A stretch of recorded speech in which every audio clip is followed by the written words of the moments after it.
Thank you so much for joining me this evening. I'm Ryan Benegali, the name you see there on the slide. And I'm so overjoyed to be back here in DC to share a few thoughts on Rhapsody in Blue on this truly momentous occasion of its 100th anniversary tonight. I've been fortunate to be coming to the Library of Congress for research for almost 20 years, and a majority of my work during that time has been on or been related to Rhapsody in Blue, the piece of music that we're all here to celebrate tonight. So before I begin my remarks, I'd like to offer a few brief thanks to David Plylar, Senior Music Specialist at the Library of Congress, for the invitation to participate. Thank you, David. I'm also deeply indebted to the incredible staff of the Music Division who have provided assistance for my work over many, many years. In particular, I'd like to give a shout out to Mark Horowitz. I don't know if Mark's here tonight or not, but also to Raymond White, whose constant support and curiosity has continuously energized my thinking and my career. So thank you very much. So I'm a historical musicologist by training. That means that I look at the notes on the page and the documents in the archives to share narratives about historical culture through music. I'm also a professor of music at a liberal arts college. That means that in my classroom, I draw together lots of different types of information to help my students understand something that they think they might already understand, but now understand it from a much wider variety of perspectives. I'm going to attempt to do some of that for you tonight with Rhapsody in Blue as well. So 10 years ago, there it is, I published my book, Arranging Gershwin, Rhapsody in Blue, and the Creation of an American Icon. It considers the ways that musicians other than Gershwin have played a role in the ongoing life of the piece. It does this by examining the ways that these musicians prepared and performed their own unique musical arrangements of Rhapsody in Blue. By arrangements, I mean they take familiar melodies, the familiar melodies and chords and progressions of Rhapsody in Blue, and prepare them for performance by different instruments and ensembles. In turn, I then use this exploration of their arrangements as a way to gain insights into their respective careers, time periods, and the cultures of these musicians who are making these different arrangements of Rhapsody in Blue. I focus on well-known figures like Leonard Bernstein and Duke Ellington, but also lesser-known people like Larry Adler and Anthony Brown. And yes, I do also consider arrangements that have been produced by United Airlines. So rather than a composition that's stuck in the past, I consider the Rhapsody to be a continuously evolving entity. These arrangements provide an opportunity for us to interpret the ways that meanings change as we continue to interpret the past through the lens of the present. Accordingly, my own thinking on Rhapsody in Blue has continued to evolve. So as I was preparing these remarks, I started with what has become for me a much bigger question than initially anticipated. How do we celebrate a centennial? What does it mean to turn 100 these days? For humans, it means you've certainly beaten the odds. 1 in 5,000 people in the United States is 100 years of age or older. That's less than 0.02% of the population. And what do you get from that? Well, hopefully a lot of love from the extended family. Some centenarians might also receive a letter from the President of the United States. Others, a well-deserved shout-out on morning television. But what does it mean to celebrate the centennial of an event, or, in the case of Rhapsody in Blue, a work of art? Usually we take this opportunity to honor and reinvigorate interest in something that has stood the test of time. In doing so, we collectively acknowledge the contributions of a work of art to our shared cultural heritage. Perhaps in the process, we inspire future generations to do so as well. For scholars such as myself, centennials serve as an occasion to re-evaluate a given work of art, to situate it along modern-day research, critical discourse, and societal perspectives that might provide us with fresh insights into the work's creation, reception, and legacy that lends us a fuller sense of the work itself, and hopefully, as a result, lends us a fuller sense of our own selves as well. Now, I know that's a rather lofty goal, but let's see what we can accomplish here in the next 25 minutes or so. Broadly speaking, I'm going to share two contrasting visual representations of Rhapsody in Blue in popular culture, and then I'm going to sprinkle in a bit of general information about the Rhapsody along the way. So rather than start by jumping back a full 100 years, I'd like to start with a little bit smaller step. So let's go back 40 years to 1984, when Los Angeles hosted the games of the 23rd Olympiad. George Gershwin's Rhapsody in Blue, then a spry 60 years old, took center stage during the opening ceremonies. As we know, Olympic opening ceremonies have become a showcase for the overarching narrative of the host nation. It's a chance for them to tell their story on the global stage, often through the use of spectacle. So Rhapsody's appearance in Los Angeles in 1984 aligns with all of this. Thanks to the wonders of YouTube, I can share this moment with you today. Now, this clip is rather low quality due to the fact that it was placed online a decade ago, and it was then, from there, it was transferred online from a then 20-something-year-old VHS cassette tape. But you get the general idea. What we're going to see and hear here is an excerpt from one of the best-known sections of Rhapsody in Blue, the famous melody known as the Love Theme. Here in the Coliseum, we've been listening to a medley of music, much of it by George Gershwin. And now, you're going to hear Rhapsody in Blue in a setting you've never seen it in before, in the peristyle of the Los Angeles Memorial Coliseum. Girls beautifully attired in pale blue and white. Jazz made its way from the streets of New Orleans to the finest concert halls of New York and inspired George Gershwin to create this American classic.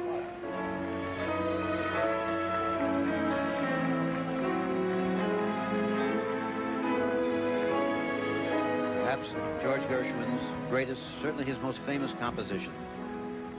Soon will appear 84 grand pianos. Here they are. There they come, the pianos. And actual gasps from the crowd.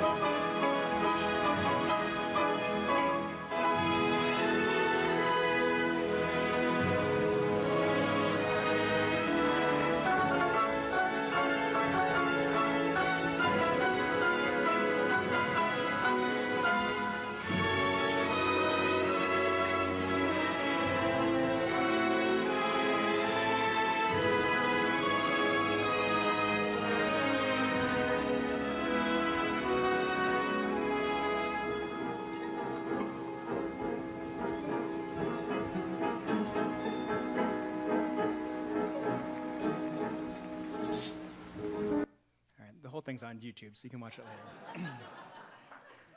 There is so much that could be said about this performance.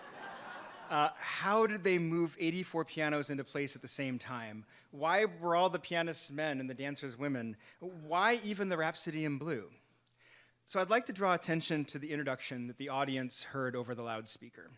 It said, "Jazz made its way from the streets of New Orleans to the finest concert halls of New York, and inspired George Gershwin to write this American classic." The iconic status of Rhapsody in Blue in the history of American music results not only from its continued presence in the orchestral repertoire, but perhaps more importantly, from a cultural fascination with what the work represents. This vision of the composition's upwardly mobile fusion of distinct musical traditions, that is, from the streets of New Orleans to the concert halls of New York, this fusion conveys an experience not unlike that of George Gershwin's own Rags to Riches story. As the child of immigrants, Gershwin became one of the most famous people in the United States before his untimely death at the age of 38. Accordingly, Rhapsody in Blue stands as a musical manifestation of the American dream. Now, I'm by no means the first person to make such claims. In fact, observations such as this are sprinkled throughout literature on Rhapsody in Blue. The Rhapsody is ascendant. It's maybe one of the many reasons United Airlines chose it as its theme song as well. Now, related to all of this is something that the composer George Gershwin said himself of the Rhapsody. When talking about the origins of the piece, he said, quote, "I heard it as a sort of musical kaleidoscope of America, of our vast melting pot. So in other words, he saw the work as a representation of the musical worlds in which he circulated. The popular and classical music scenes of New York in the 1920s were complex. As ragtime became stride piano, neoclassical became modernist, vaudeville became Broadway, and jazz, it became, well, jazz. It was hot, and it was sweet, and it was black, and it was white, and much of this was taking place in the spaces between Midtown Manhattan and Harlem, which was rapidly developing as a cultural center for Black America, a result of not only the Great Migration, but also of continued segregation.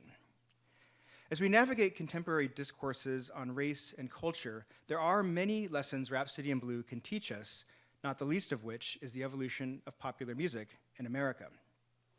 But before we dig more into all of that, let's consider a few essential points of information about the piece itself. The origin story of Rhapsody has become an important part of its legacy. According to one legend, Gershwin had forgotten he was even supposed to write the piece to begin with. On the afternoon of Friday, January 4th, 1924, lyricist Ira Gershwin picked up his copy of the New York Tribune. Flipping through the pages, he noticed a news item with the headline that read, "Committee will decide, what is American music?" The panel was to adjudicate a concert hosted by famous band leader Paul Whiteman that was going to be taking place on February 12th in Aeolian Hall. Ira also learned something else from this newspaper article. It said, "George Gershwin is at work on a jazz concerto." As the story goes, and this is a true news story. We don't know if this is how it unfolded in real life, but you can find this clip if you look in the microfilm from 1924. But as the story goes, Ira immediately shared this public announcement with his younger brother, and that jump-started composition on the piece that would become known as Rhapsody in Blue. The 25-year-old Gershwin was a busy man already by January of 1924. He was writing songs for Tin Pan Alley, composing an entire musical being staged up in Boston, and even serving as an accompanist for mezzo-soprano Eva Gautier. Such competing endeavors meant that the Rhapsody was not a high priority and that it was completed piecemeal. Gershwin would compose a section and then set the work aside to tend to other commitments. Regardless, when Gershwin wrote the score to the Rhapsody, he wrote it the same way that he would future large-scale works, starting with a 2-piano short score, which is what we see here. And it's also the same document that you can see on display tonight in the lobby out here behind me. So several of these manuscripts I'm going to share with you are available for you to look at there before or after the concert. So one piano line on this score is for the orchestra parts, and the other part is for the solo piano itself. On the first page, we just see the notes for the orchestra part, including the famous opening clarinet glissando. If we zoom in, we can see that Gershwin indicated CL period, which stands for clarinet. It's an indication that the opening trilled note was to be played by the clarinet, and it was a handful of specific instrumental instructions that Gershwin left for the arranger. So owing to time constraints, inexperience, convention, or some combination thereof, Gershwin relied on an arranger named Ferdy Grofé to translate his piano reduction for performance by the various instruments of the Paul Whiteman Orchestra. The Whiteman Ensemble was neither typical symphonic orchestra nor standard jazz band. Each of the 3 reed players, for example, doubled on multiple instruments. Ross Gorman, who performed the infamous opening clarinet glissando, also played oboe, bass clarinet, alto saxophone, and sopranino saxophone, the tiniest of the saxophone family. The other 2 reed players rotated between baritone, tenor, alto, and soprano saxophones. Additionally, Whiteman's ensemble featured 2 trumpets and trombones, and a tuba player that also played string bass. There was a pianist, a celeste player, a banjo player, and a percussionist. And for the premiere of Rhapsody in Blue, the ensemble added 4 violin players, as well as 2 French horns. So let's get a bit of that sound world in our ears, because it's decidedly different than the one of the symphonic orchestra version of the Rhapsody that many of us are most familiar with. This audio that I'm going to play comes from the original 1924 recording, with George Gershwin on the piano, accompanied by the Paul Whiteman Orchestra. This specifically is the excerpt that we call the Ritornello theme, and then it moves into what is known as the train theme.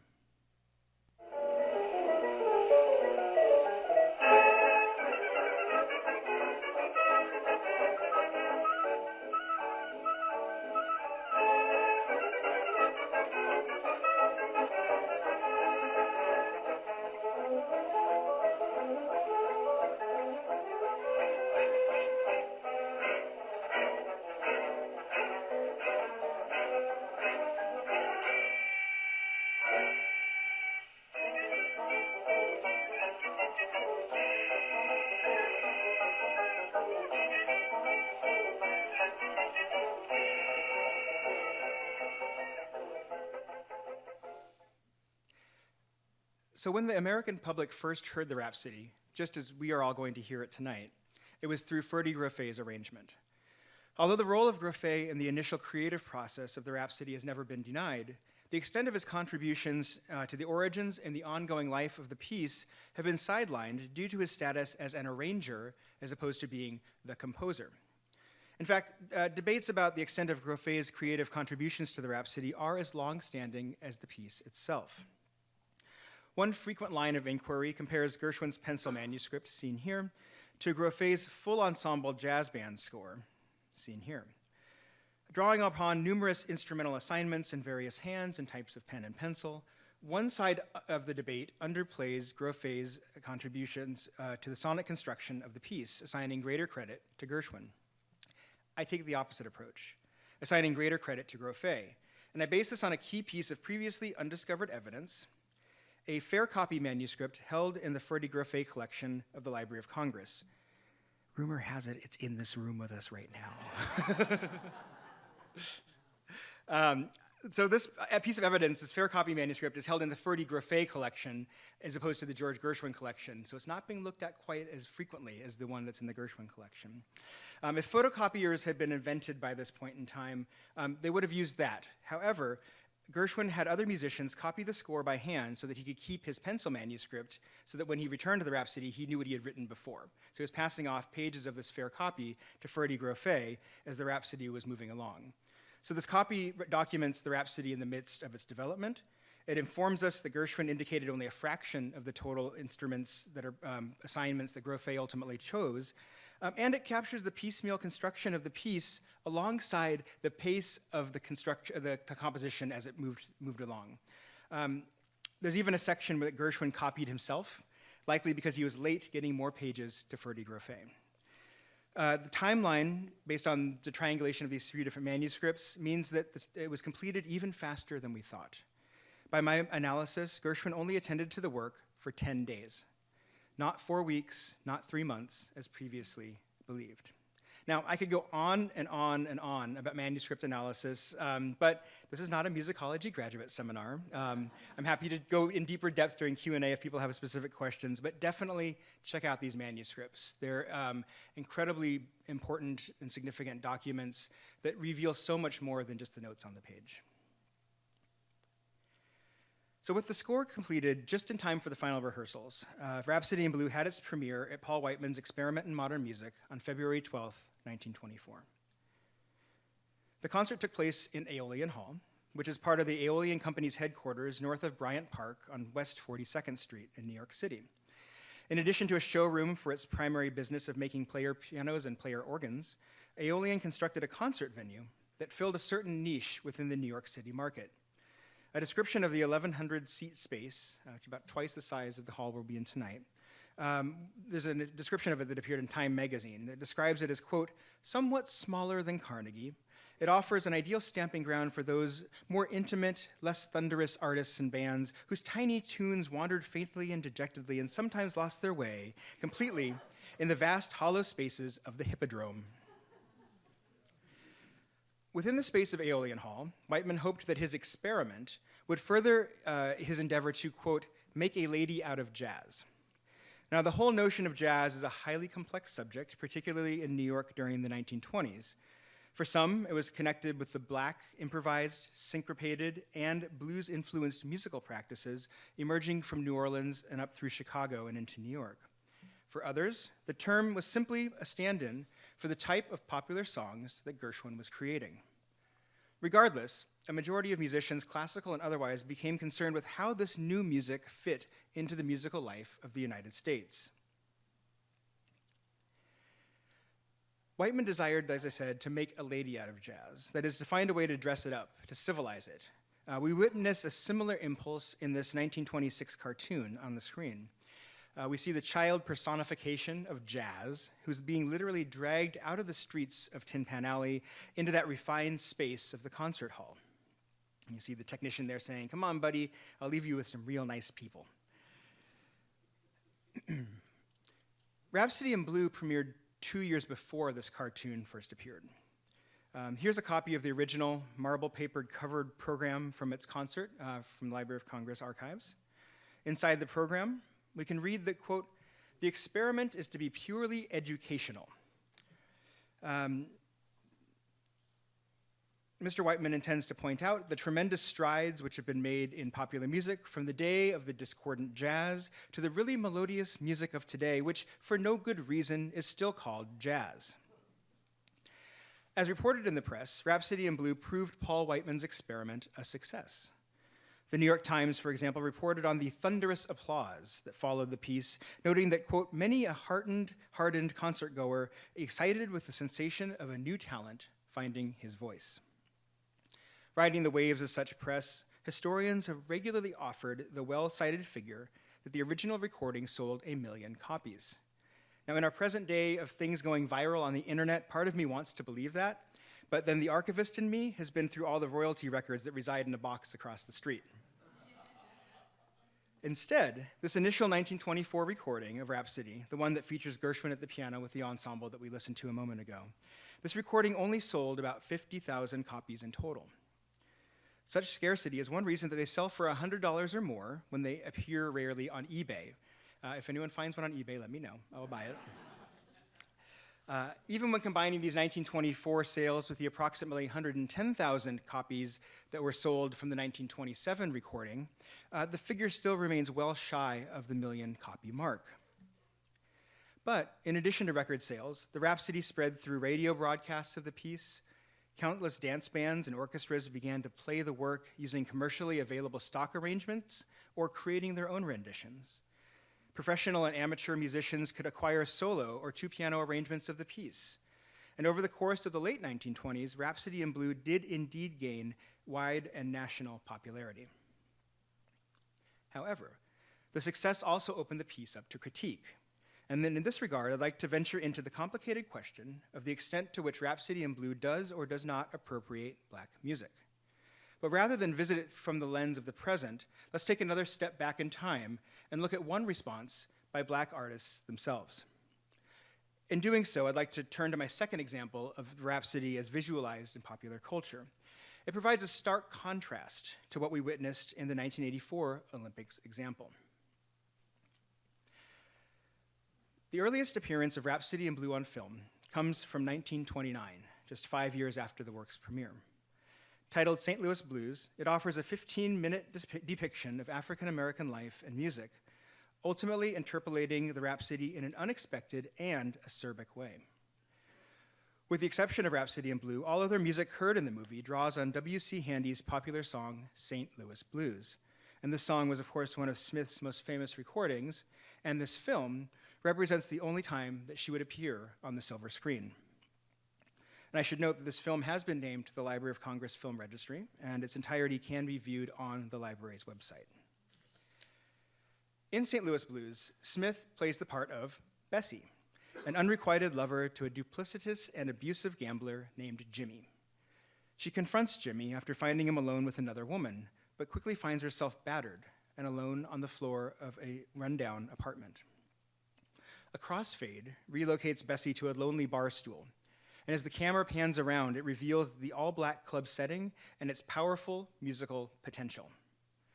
Tables are filled with patrons who just happen to be members of the Hall Johnson Choir, as well as the small jazz band that's populated by musicians from Fletcher Henderson's orchestra. Oh, and on the piano is stride pianist James P. Johnson. Eventually, Jimmy appears in the club, and Smith immediately takes him back.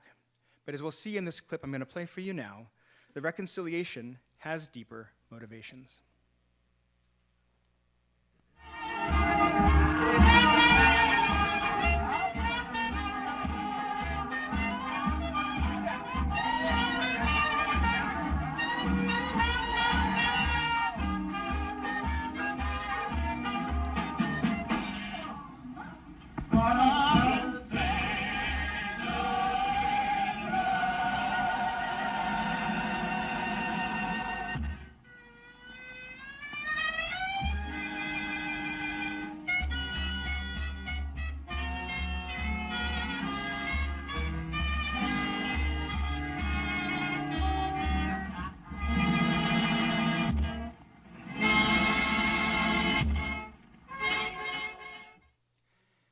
So in one sense, the interpolation of the Rhapsody at this point offers a contrasting musical characterization of Jimmy, one that distinguishes his sound from that of the spurned Bessie.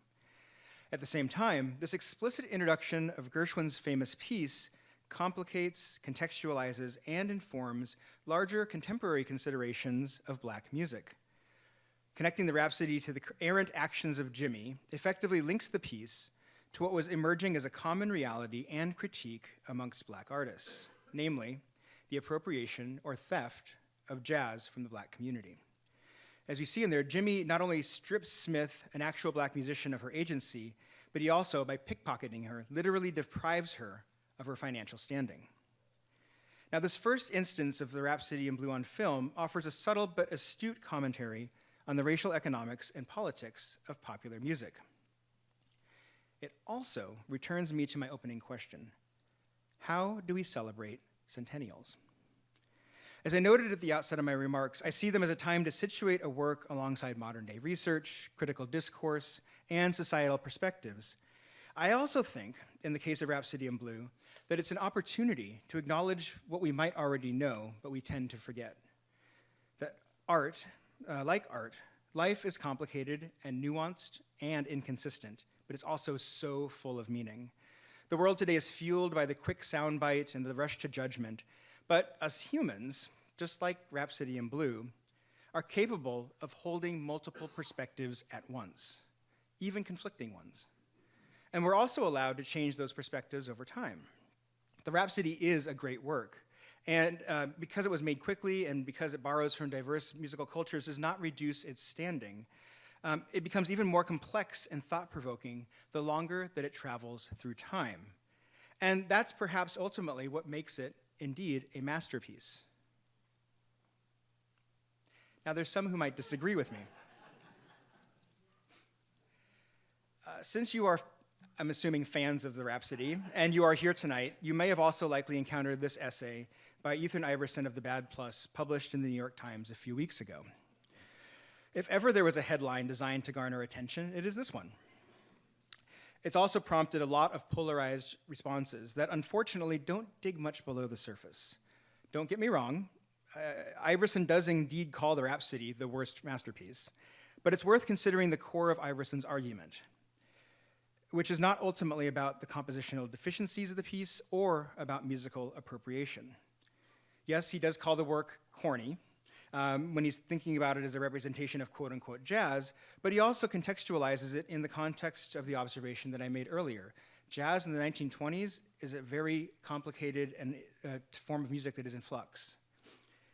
If anything, from Iverson's standpoint, what makes Rhapsody problematic is that it was too good in its arrangement of popular music on the concert stage. He says, quote, "If the piece had been less successful, perhaps more could have been done to build on it. The promise of a true fusion on the concert stage basically starts and ends with it."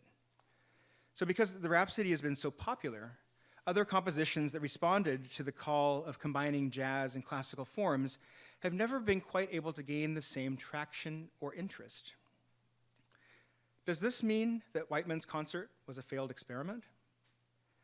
Well, by way of drawing together all of these thoughts, I'd like to return to something Gershwin said about the Rhapsody, something I quoted towards the outset of my remarks. Gershwin described the Rhapsody as, quote, "a sort of musical kaleidoscope of America, of our vast melting pot." Here, too, we can get hung up on the notion of the melting pot metaphor, and I've purposely returned to it because as a professor, part of me wants to stir the pot just a little bit more. The vision of Rhapsody in Blue, capturing the best of what a nation could be, falls a little bit short when we start to talk about the melting pot. Ideally, the melting pot blends diverse ethnicities and cultures into a single harmonious new culture. But in practice, the melting pot asked immigrants to leave behind their cultural practices and identities in order to assimilate into those of the majority population. And that's kind of what Whiteman's musical experiment in Aeolian Hall a century ago might have been all about. As he said, he sought to make a lady out of jazz. He wanted to show the tremendous strides that have made this music from discordant to melodious. In other words, he wanted to kind of melt the era's newest musical arrival, jazz, into the dominant musical style of the day, which was classical music. He very well, though, may have done this with the best intentions, and we may or may not feel otherwise today. It's easy for us to pin these sorts of things on Whiteman or Gershwin or Rhapsody in Blue. But really, as Gershwin stated, his piece was a musical kaleidoscope of America. In other words, he was just capturing what he heard and what he saw. 3 months after the premiere of Rhapsody in Blue, the United States Congress passed the Johnson-Reed Act. This law significantly limited immigrants from Eastern and Southern Europe, as well as a complete ban on people entering the country from Asia. The aim of the act was to quote, preserve racial type as it exists here today, end quote, with one of the bill's authors writing in the New York Times that, quote, its adoption means that the America of our grandchildren will be a vastly better place to live in. It will mean a more homogeneous nation, more self-reliant, more independent, and more closely knit by common purpose and common ideas. So, as we consider the larger question of the centennial celebrations of Rhapsody in Blue, I invite you to consider the ways that music allows us to engage in really challenging conversations, topics that have relevance in both historical and present-day contexts. Music allows us to rally around something that we really care about, the music itself. Indeed, Rhapsody in Blue makes us feel and care and think, and 100 years is a long time, but it's also not a long time. The ways that we see the world around us will continue to evolve as what we value and why we value it inevitably changes. And the same is true for Rhapsody in Blue. Thank you.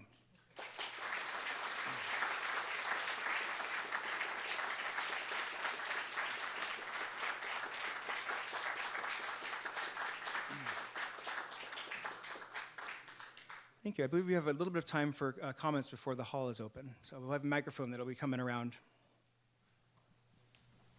Did St. Louis woman get a license from Gershwin? I don't think so.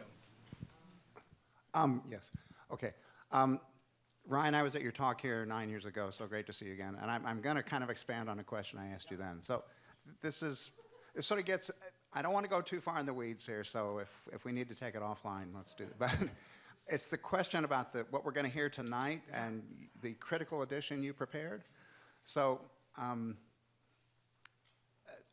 I've listened to, as you probably did, for example, to the Maurice Perez recording of '84, where he looked at the manuscripts here too and produced what he thought was an authentic version. Well, he added in some measures that you don't, you added in some measures he doesn't. So how would you characterize the role of guesswork here, and what does that imply for a critical edition, which usually conveys a notion of authoritativeness?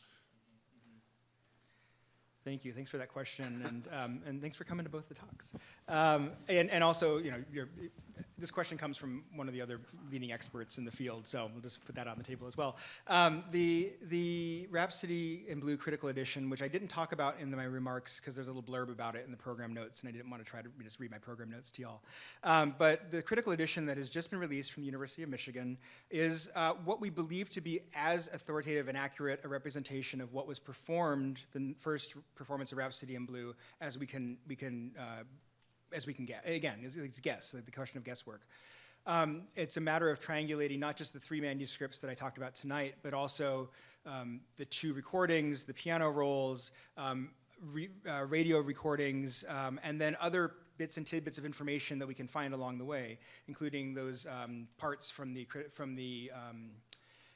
jazz band arrangements, parts from other, piano arrangements. There's a huge number. There's a reason that there's like 50 pages of footnotes that go along with the edition. Not something that normally you have when you publish a score.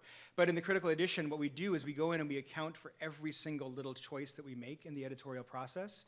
If there's in the score, if it says that the trombones are forte and the trumpets don't have a part, and we add the little F to the trumpets, we make a footnote, and we let you know that that was an editorial addition. So you can go in note for note in this critical edition and see the guesswork or the ways that we went about answering some of those questions.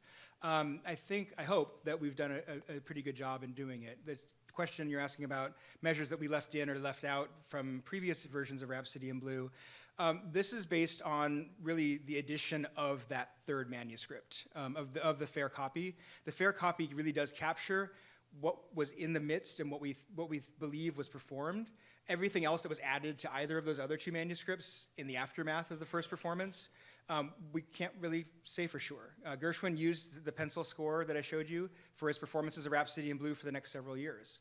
So he added some things. He may have changed something here or there. So it's hopefully our best guess, but it is still ultimately a bit of a guess. But one of the things that I believe firmly about Rhapsody in Blue is that because it was an arrangement from the beginning, it's always been a kind of a collaboration that what I hope we've provided with the critical edition is enough options and information that any musician can make an informed choice about how they're going to perform the work. I know that Simone's made some choices tonight that differ from the score as well, and those are out of her own arms and heart and fingers in her musicianship and the way she's going to be playing the piece.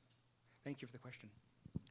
I was wondering if Groffet's Grand Canyon Suite was written before the Rhapsody in Blue, and the success of that work perhaps overshadowed, and that's why he wasn't given credit for Rhapsody in Blue. Yeah, I think that's a very good point.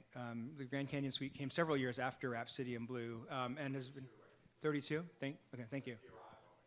Okay, yeah. So it came after Rhapsody in Blue, and certainly had a life of its own in a lot of really interesting ways. Huh? On the trail, yeah, right. And so we've heard that lots and lots of different ways. Also, arrangers, they're kind of in the background. Is usually it's work for hire. It's work that is being done for part of the process. It's not necessarily for recognition or fame, certainly. I hope that as music studies continues, that we're continuing to give more attention to the arrangers because they're very, very important in everything that we hear every day. Thank you. Question over here. Yes, thank you. You started out with a headline, "Commissioned to decide what is American music." That to me is very interesting and very preposterous at the same time. Could you talk a little bit about what that was and what came out of it? Sure. So in the 1920s, there's a lot going on in the world, certainly in the United States and abroad, and we are really, coming out of World War II. We're in this period where we're moving towards what becomes the Great Depression, but we're not there yet, and so there's a boom time. We've got the Roaring '20s. We've got a lot of stuff happening, and we have, especially in New York, a lot of music that is emerging in different forms in different directions. And on the classical side of things, I think, as I mentioned, there's a move towards kind of the modernist sound, more chromatic, moving towards 12th tone, moving towards a side of music that is decidedly different than the neoclassical music that had been coming back into play in the early 20th century. And then also with jazz, that question of what is American music? Are we going to let American music be jazz? Are we going to let American music be this new form of modernist music? Are we going to let American music be something else? Or what I think Whiteman was trying to do, which is make it everything. And I think that that's really what we see on the program for that initial experiment in modern music is quite a bit of different types of music. We have no evidence that the judges ever voted whether or not what was American music, but it was a headline certainly also designed to prompt some thought, like Iverson's, but also it's a chance for us to then think about it. And I've been thinking about it a bit today, thinking what is American music now? What are we representing? And then I think about the Super Bowl performance last night, and I think about the musics and the performers and what we've got wrapped around that whole spectacle as well. There's so much that's still letting us really address that question, because I don't think we've answered it fully yet. Thank you.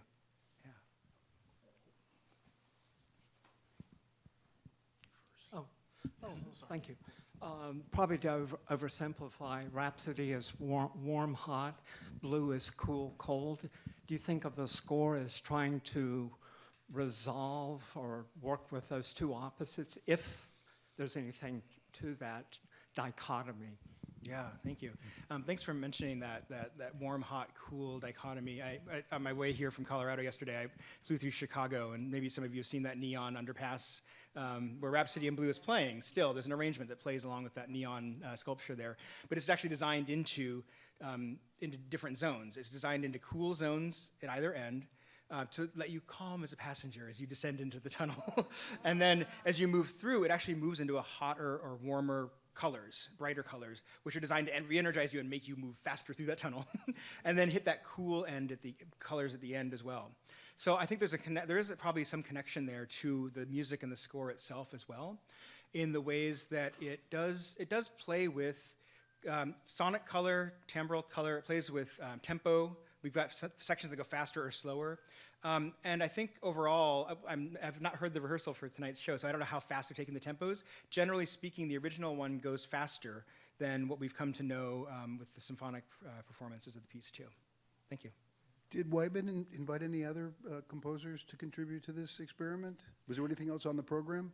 There's a piece by Elgar that was on the program, but the headline, the press release as well, or the newspaper article rather, did say that Irving Berlin was at work on a piece as well. There's no evidence that Irving Berlin was actually at work on a piece for that. And the Gershwin, and that those are general. In addition, there were pieces that were already existing songs that were being arranged for performance by the Whiteman Orchestra. And a lot of the songs were not things the Whiteman Orchestra had played before, but then became part of their staple repertoire, and they played them that night. Yeah. Mm-hmm. Yeah. Oh, was that good? I'm sorry. I'm happy to take individual conversations or questions up here or around wherever. But thank you so much for joining me for this conversation.